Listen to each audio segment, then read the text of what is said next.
everyone. Welcome to Huber Syndrome presents Spoiler Mode. Interview with the Vampire. Gabby, I have not been this fucking hyped in so long. One, on a show. I mean, there's been a lot of shows I've hyped on. That's a blatant lie. But two, to just talk with you about this. I am so pumped. Let's dive into it right out of the gate. What do you think? How does this compare to 2022 TV? Where do you stand on the show? Am I overhyping it? No, it's brilliant. It's so brilliant. And Yeah. it starts and I was like, this is kind of weird. Like, Jacob Anderson's giving a kind of weird performance. Yeah. And then it gets to the end of the first episode and you're like, oh, this show is awesome. Hell yeah. Hell yeah. It's scary. It's shockingly funny. Yeah. There's some good humor. Yeah. Like, Sam Reed, the scenery is in tatters. Yeah. He is like acting his ass off. Yeah. Oh my God. It's an insane, we're from both of them and Claudia. Like that trio, I will die for now. I am obsessed. One of my favorite trios in TV, no question. But, Toxic. But I can't look away because Gabby, you and I relate to this so much. We love messy storytelling. Yes. You know what I mean? Discovered this because of Last of Us Part 2. When stuff is messy, like it's just more interesting. It's more believable. Exactly. Like, this is a very toxic, codependent, weird relationship. At its core, the story is about like abuse, basically. Yeah. And also, it's so interesting because we rarely see stories about abuse that are about queer couples. Yeah. So it's so interesting to like show this like abusive relationship. Chills. I'm just thinking about them, and it's like. And how do they make Sam Lestat? Yeah. He is a horrible person. Yeah. Abuser, manipulative, like, emotionally abusive. Yeah. Physically abusive. Bad person. Bad dude. Selfish bad person. I was devastated when I thought he was dead. Yeah. I was like, no, bring him back. He's perfect. I want to watch him. Like, he is like the character. Yes. The character the character I did not want to die. Like, of course, he's evil. Should he die? Yes. Yeah. But. Cause like he is slaying. Yeah, you see those moments of happiness that like make it all worth it, right? But it's not all worth it. It's not all worth it. That's the trick. It is not all worth it. That is the trick. But it's like you want them. It makes it seem like everything can be all right. Like they can get there, but it's like really they can't. They cannot. But it's like we see those years where they're good because this show takes place over decades. It's not good. I know. It is still fucked up. It is all fucked up. Yeah. So I've read the book, one of the few books I've read. I've seen the movie. I freaking love the movie. I know there's a ton of books. I only ever read the first. I know kind of where stuff goes, but not really. I didn't really like lean into that. Wait, so since you've read the book, who's Magnus in the book? I don't even remember, dude. It was high school. Okay. Yeah.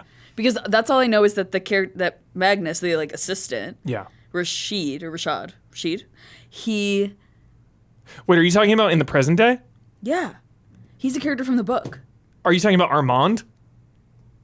Armand? That's how the season ends, right? Did they say it was Magnus is the guy who turned Lestat. I'm mixing up names. Yeah. Yes, Armand. Armand, bro. Antonio Wait, are we sure it's Armand? Banderas.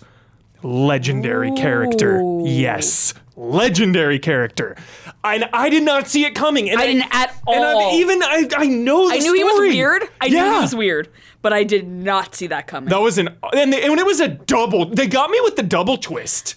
Because the penultimate episode ends with Malloy flashing back to the 70s, realizing... And you see him there, and I was like, wait a second. Yeah. But then you see him in the sunlight. Yeah. He's but also you see him praying. Yeah. And he's just out of the sunlight. Yeah. So my friend who I was watching with was like, oh, so he is a vampire. Yeah, I was like, oh, Louis turned this guy. Yeah, but then we saw him in the sunlight later, and I was like, what the fuck? I know. He's not, and then he was like, I can be in the sunlight. I'm a super vampire. Yeah.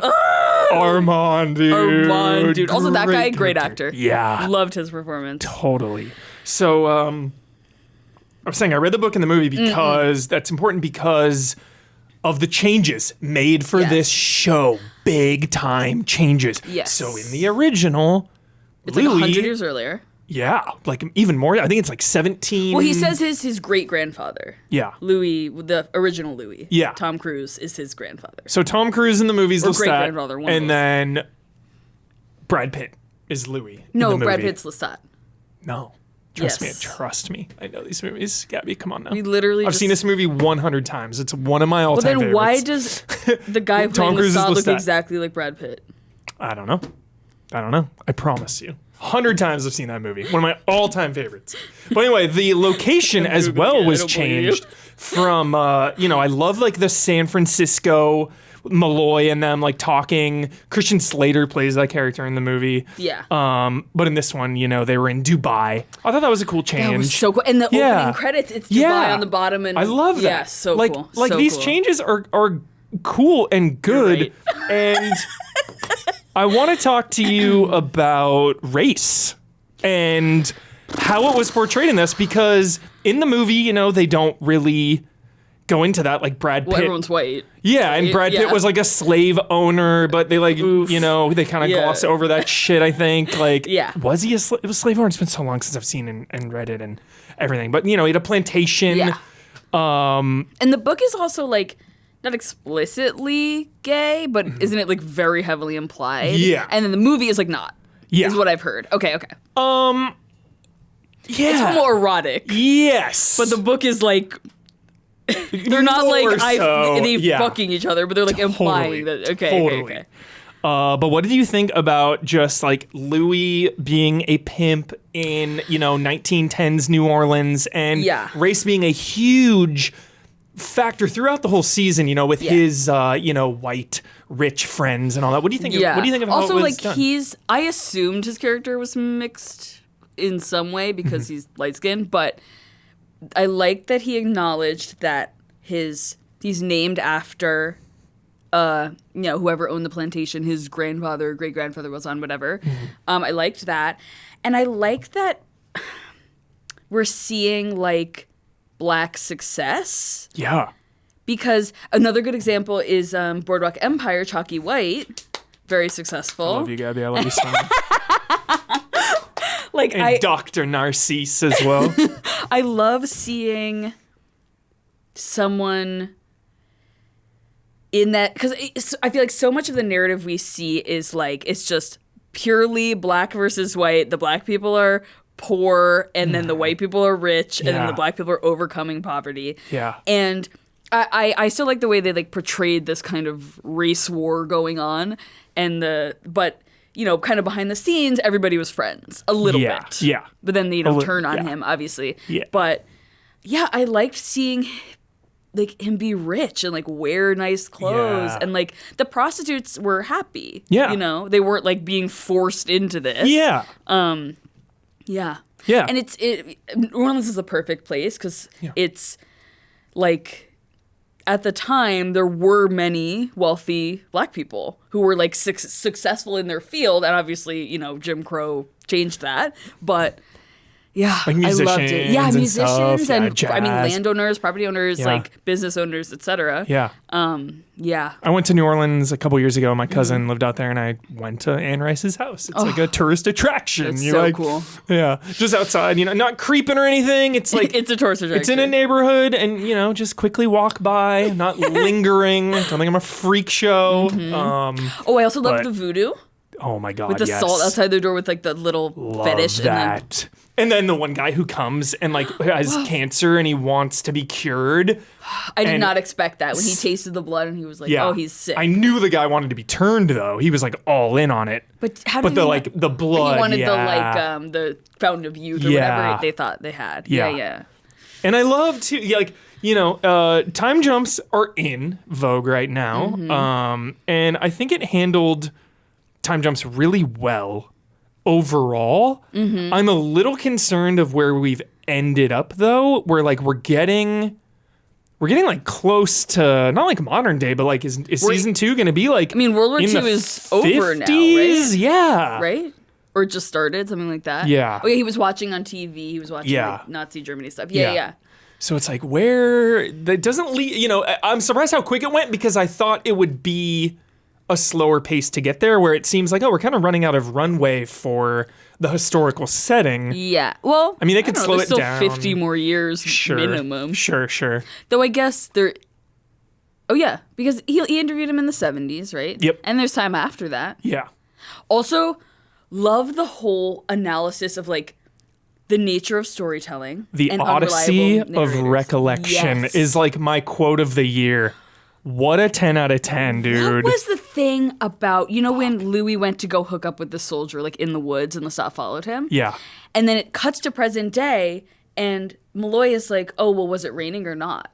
Yeah. And then it, like, cuts to the same scene again, but it's raining? Yeah. I didn't understand that. Just talking about, I think it was like, about the Odyssey of Recollection, and it's like Malloy is all about the details, all about the story, all about wanting to believe in it, but also trying his hardest to poke holes in it to like disprove it all. Yeah. And he just wants those little details, and he's like, okay, the rain, like those little things.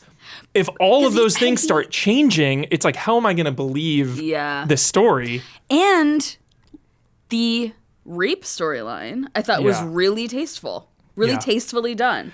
Like we were talking about, and people were trying to drag me in the comments about talking about that about Game of Thrones, how it every time there is a rape, we see it. Yeah. And in House of the Dragon, that's not necessarily true. Like, you know, we cut to post-rape. Yeah. But in this, like, I thought it was so much more effective that the pages had been ripped out. Chills again. Yeah. And he was like, Chills I'm not again. going to exploit her. Yeah.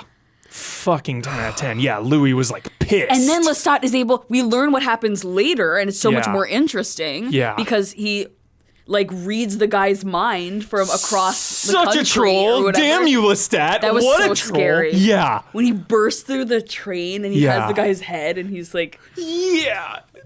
Some of the gore was... So cool. One of the craziest shots, actually, was Louis...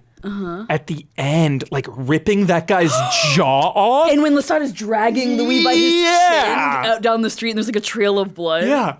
I also really loved the use of action and violence because there wasn't that much. Was amazingly choreographed. Amazingly this is all from choreographed. Claudia's perspective, and that's so much scarier. It's so much scarier. What you can't see is so much scarier. I agree. And the stakes of that fight. You know, I always love the small scale battles. I always love Mines of Moria over like Minas Tirith, whatever.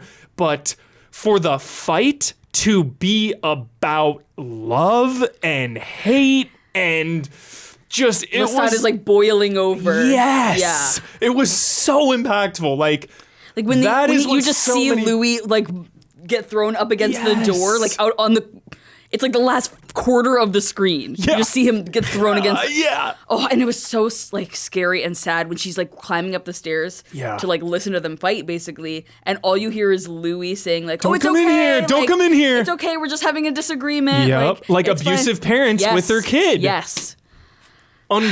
Unbelievable presentation. It's so good. It's so good. It's so good. Like that is all I want from action is to have meaning and context. Yeah. You know, even if the choreography isn't the best or the effects aren't the best, like that obviously helps. You know, that's one aspect of a fight scene, but like you need emotion in there too and reason behind. Yeah, it can't be violence for violence. Exactly. Yeah. Because even in the first episode when we see Lestat murdering both priests, we haven't seen him be like a violent, scary vampire yet. Yeah. So when he like lifts his face up and he's like covered in blood all over his mouth, we're as scared as Louis is. Totally. And like when that scene when the priest is running in slow motion and Lestat is just like normal speed walking behind him and then punches his face out through the back of his head. So intense. What the fuck? Yeah, nutcase. So cool. And like they've done such a great job of showing us the food chain aspect, you know, violence for like sustenance, you know, it's like an animal hunting like a lesser animal. It's not like you're a murderer psychopath that's going to kill every human possible. It's like, yo, I'm hungry. I'm going to go eat somebody, basically. Yeah. So. Yeah. So good. Yeah. What a bold ending as well. like for Louis to be like, oh yes, this is my new boyfriend. This is a man who you've been hanging out with this whole time. Like, and it's such a weird. And then the gall to have the title come up after that interview with the vampire and then fade in part 1. Part 1 was so sick. That was masterful. The gall. Yes. Absolute gall. The confidence. Absolutely insane ending to an episode. Yeah. What? That's the end? Like, I have to wait for more? Yeah. Season 2 already in the works. So thankful. Because critically, I mean, it's just blowing the roof off. It's out of control. Commercially, like with any beloved adaptation, you get your book lovers that hate adaptations. It's not the same. It's not the same. It's just not. If you're curious, I read a really good article on, I believe it was Collider, and it is an entire article about how Interview with the Vampire has changed what it means to be an adaptation. It's a phenomenal read. I highly recommend it. Little supplementary material to this episode. And it's just about that. And it's like, you can make changes and it can be okay. Yeah. Like, I'm so... It's just a different thing. Tired. Yeah, it is. Like, I'm so tired of the book sticklers who are just like, no, don't change this, don't change that. It's like, dude, lighten up. It's an adaptation. It's not, not always the same people. Like, Anne Rice produced it. Yeah. And her, like, camp or whatever, her crew. Yeah, her estate, because, she passed away. And, like, yeah, I think the changes in setting and, like you were saying, just about, like, race and everything, like, that was such a good, meaningful change. It was such an important part of this story, and it was way for the better. So much for the better. Because it's also this, like, weird white savior narrative at the same time, and it addresses that. Yeah. Where he's, like, lifting this young black man out of poverty and his, like, daughter or whatever. And she addresses that the most. Yeah. She's, like, calling him massa and shit. Yeah, like, dude, Claudia. Fucking Claudia, dude. No fear. Oh. I love her. Oh, the chess scene when they're playing. Yeah. I am so terrified that, like, Lestat can actually hear him, and that's his last card. It's like, dude, is he not going to reveal that? Like, his last little secret of, like, yo, I know what you both are saying. No, because he would have acted on it. He would have acted on it. Yeah. He's too jealous. Yeah, you're right. Because he's so smart, but then there's that just little bit of, like, being a complete sociopath. Yeah. That he's jealous of, like, his own child. Yeah. And he wants too badly to be in control and be right. Yeah, he wants to be right. Yeah. Yeah. I really like how he weaponized his side piece. I think that was a really good plot line. It was so fucked up. And it just shows Lestat's, like, selfish, sociopathic behavior of, like, using her as a tool. But then he doesn't want... But he also cared about her, or did he ever? It really felt like he enjoyed confiding in her, because obviously you're an immortal vampire. You're around Louis and Claudia 24/7 forever. Like, you need someone else to talk to. To love just him. You know what I mean? He doesn't want to split Louis' attention. He wants a yes person. And that happens, like, in life, especially with new parents. Like, sometimes, usually husbands or fathers rather, like, they will feel a level of jealousy towards a child because they're like, well, I used to be, like, I used to get all your attention, and now this baby, and obviously they love their child. Yeah. But it's like just a psychological burden or whatever. And, I mean, he's not a good guy, but... Yeah. It's that, and the fact that in some ways it's a metaphor of, like, two language households. Yeah. Like, he can't... Louis and Claudia are speaking in a language he can't understand to each other, Great analogy. Yeah. Totally. And, like, just that jealousy and feeling like, well, they could be talking about me at any time. Yeah. Yeah. Oh, that's so good. What did you think of because again, and it had to do with the race plot line, the men in control, always in the back rooms.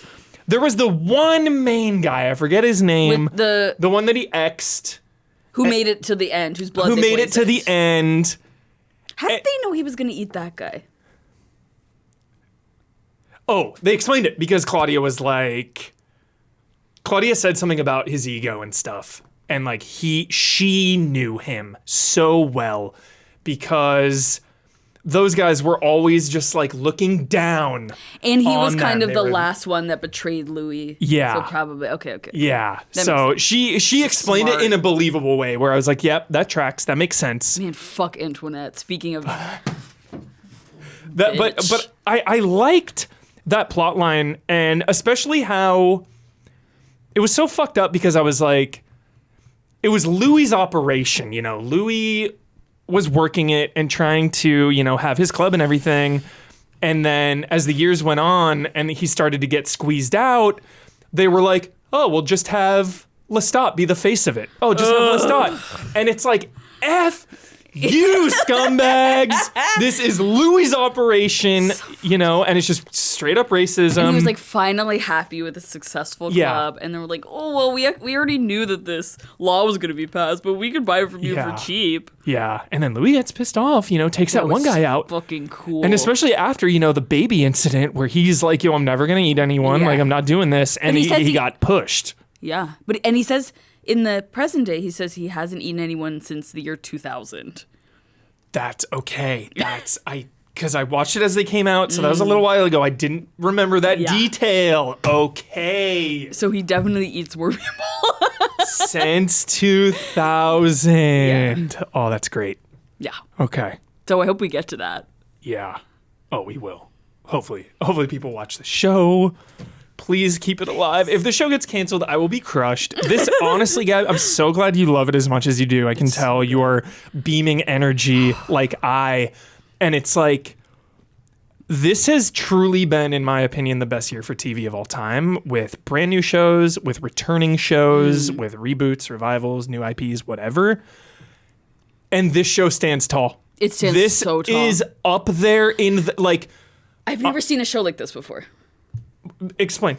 It's just it surprises me around every corner. Yeah. It is so dark and so fucked up, but also so funny at the same time. And also it's so watchable and light. Yes. It's not like we're soaking in misery to be dark. It's right, like there's dark. Moments of levity. Yeah, it's dark, but it moves. Mm-hmm. Yeah. And I was never bored. Yeah. Like, there's some shows where like some characters I'm like spacing out when they're on screen because like I just do not care about this plot line. Yeah. I was obsessed with gripping every part of it. Yes. Every part of it. Every part of it. I laughed so hard when Claudia came home and she was like, I apologize, I'm so sorry.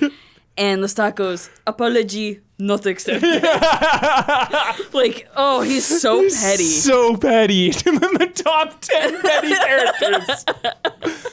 I also love the way Louis talks and his inflection. Yes. We walked the streets of New Orleans on the foggy night, glistening in the cobblestone sidewalks. I am obsessed with the way he speaks. I could listen to him narrate anything forever. The clothes, too. The clothes. Boardwalk Empire, you said earlier, it's my favorite show of all time. It's my number one. So just getting me in that time period is a win. High-waisted pants. The suspenders.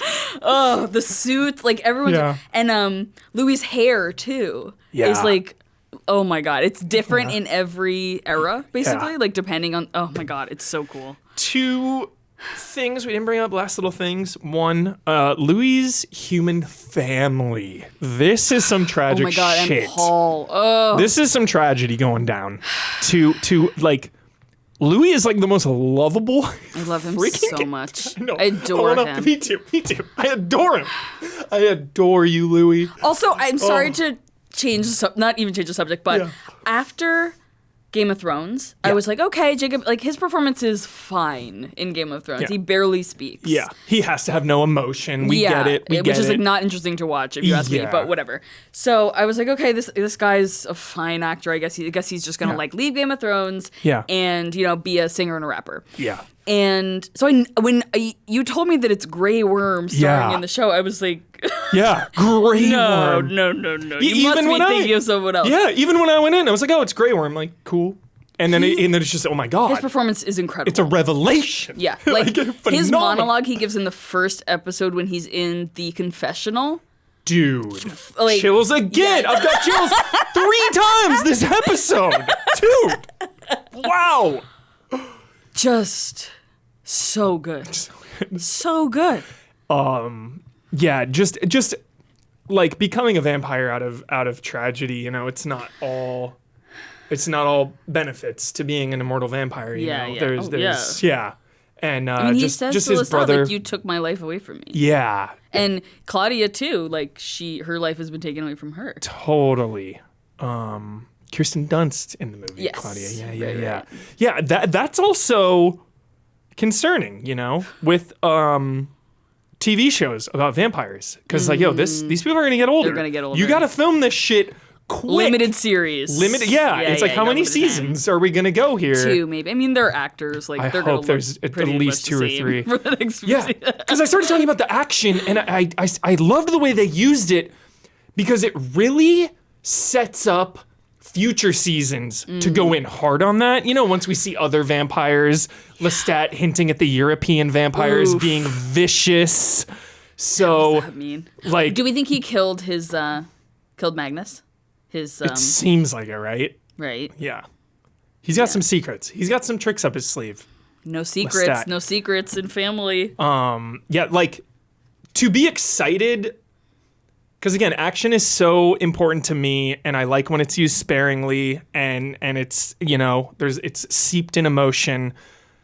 It is exciting to think about, like, the danger and the action to come. So I think that's a cool place to be going into the next season. Yeah. Of like, dude, there's a lot that we don't know. Like, season 1 was so small scale. Well, also, it was so intimate. Yeah. And a big, like, kind of end of season plot point was the, like, no secrets. Remember? They, like, make a deal with Lestat, and they're like, you know, Loved have you told us everything? And she's like, can you... He's got secrets. What did she ask him? She asked him, like, a particular question about some power he has. Oh, can you teach us, like, how to levitate or whatever? She says, like, something about can you fly or whatever. And he was like, oh, yeah, but we know he continues to keep secrets. We know he probably has so many other abilities. Powers. Exactly, yeah. That was a good one when he froze everyone. Oh, that was so fucking cool. And it took a lot out of him. You can see it. I loved that. Wasn't he bleeding? He's like bleeding out. And it's like, it's pretty... It takes a lot out of you to like do a mass freezing spell. I like when they get their power levels all right. And that's when he cuts the guy's face, right? That was so cool. So sick. So they left, they left that party because they realized there was a raid going on, right? I think so, yeah. Okay. Yeah. Yeah, that's so messed up when they like attack Louis' club and shit. The damn they raided his house. Yeah. That was, oh my God. So messed up. So sad. Oh, that's when he did the mass freeze. Or when he made everybody leave. That's when he had the bleeding ear. He made everybody leave. So it's like, yo. And the last guy gave him a salute and then walked out. So it's like, okay, you can have people do something, but if you do a lot of people, it's going to take a lot out of you. Like, so cool. Lastly, a character who just fucking crushed it, Malloy, the journalist. He's awesome. Every scene, dude, so good. And he's barely in it. He's in it a lot. He probably but he's shot barely for 3 days. Yeah, that actor. Yeah, he's in it periodically, but not a lot. Like they keep, maybe the beginning and the end of an episode. Maybe they'll come back in the middle of one. Like, and he's funny, and you can tell. He was so good. He's written in a way. Under Siege 2, Dark Territory. Oh. He's in that. He's written in such a way where his dialogue is very kind of verbose and elevated. Yeah. But it doesn't sound fake. Yeah. He just sounds like this is a smart guy. Very smart. This is just a smart guy. Yeah. Yep. Whereas you watch something like Legion, I always talk crap on Legion because it's just like, Westworld. So in Westworld, we're like, I am so smart and I am talking in riddles to sound even smarter. And it's like, no, dude. He's just got quips. Yeah. He's got quips. He's got vocabulary. Like, he's just a smart guy. Fucking rude. Like in an old curmudgeon-y way. Totally. He's like, I'm sick, whatever. Like, I'm going to talk back to a vampire. Dude, when Louis gave him the, like, shakes, man. Louis, don't be an asshole. That was scary. What's your Louis being scary is, like, it makes me uncomfortable. And the friend I was watching with it, she literally, like, minutes before. Okay, she was like, well, it's weird. Like, he hasn't said anything about reading Malloy's mind yet. Yeah. Because this whole time, he could just read his mind. Yeah. And then, like, minutes later, he's like, don't do that. He's like, don't read my mind. Yeah, so good. Don't do that. The nature of storytelling, the Odyssey of Recollection. The Odyssey of Recollection. So good. Do we think season 2 will be in New Orleans? Or do you think we're getting the hell out? So. I know. It was such a Where wonderful are they now? setting. How did the I think they said they were going to leave. That's how it ended in the past timeline. But where were they? Post party. I think they just were at the house and they were like, "Yo, we're out of here, right?" Well, they were in a carriage maybe together. Yeah. And then, oh my God, we see Lestat in the dump reach out and grab the rat. Some like super shredder vibes. Well, I was like, what is this turtle shit? Because they were very specific. Where did you dump them? Well, but they were also very specific about how you can kill a vampire. Yeah. They were like burning, beheading, whatever the third one was. Yeah, like stake in the heart, maybe. Yeah, something like that. Yeah. And that none of those things happened. They just slit his throat. They didn't cut it off. Yeah. And like they were like, oh, he we need to couldn't. burn. They didn't burn him. Yeah, and Claudia wanted to, but Louis couldn't do It's it. about abuse. It's about abuse, dude. Abuse and toxic love. Yes. Shit. One of the greatest shows of the year. I agree. I cannot wait for season 2. It just surprised me by how smart and wonderful this show was. Like, I did not expect it to be this deep. Yeah. You know, and again, it's just that balance of depth with accessibility. Yeah. It's like not Watch talking it with down subtitles. to us. I will say that I could not understand a lot of what was being said. Really? Yeah. Some of the Okay. accent's too thick for me. Shit. I usually use headphones. It helps. Yeah. Okay. You know. Do you ever watch stuff with subtitles? I just find Foreign stuff films, is, absolutely. No, but I mean Sometimes I the do. mix I have no is problem so with bad on subtitles. TV sometimes that Totally. I just watch everything with subtitles. Yeah. Because I don't want to pause in the middle and be like, can we watch it? We're a subtitles household. Yeah. Yeah. Love subtitles. But sometimes I don't put them on. Sometimes I do. It's kind of a mood-based thing. Yeah. So. If you have any trouble understanding accents or like Throw 'em auditory processing thing, Yeah. throw on those subtitles. Throw 'em on. It's a dialect. They're definitely speaking a dialect. Yeah. That is going to do it for the episode. Interview with the Vampire. 10 out of Watch 10. it. Honestly, a 10. Get your 7-day AMC Plus. Yeah. Yes. That's what I have. In fact, I'm going to cancel it tonight. Perfect. It's on AMC Plus. Yeah, what I usually do, I sub to something and then immediately cancel it, and it'll be like, okay, you're canceled, but you're good through this day. That's a great idea. Then I don't have to worry about auto-renewing, any of that BS. Every episode is on AMC Plus. It whizzes by. AMC is super good about putting their things on Netflix. So I imagine in a couple months it'll be on Netflix. It may be, I don't know for certain because it wasn't on AMC proper on television? Yeah, I believe so. Yeah. Wait, something about it being on AMC Plus. Maybe, though. The only 'Cause they were episode jumping- that had blackouts, like commercial blackouts, was the last episode. Weird. Yeah. Whatever. That's Weird. that's irrelevant. Yeah. AMC Plus, Interview with the Vampire. Watch it. Watch it. Highest recommendation from Gabby and me. That's it. Love and respect.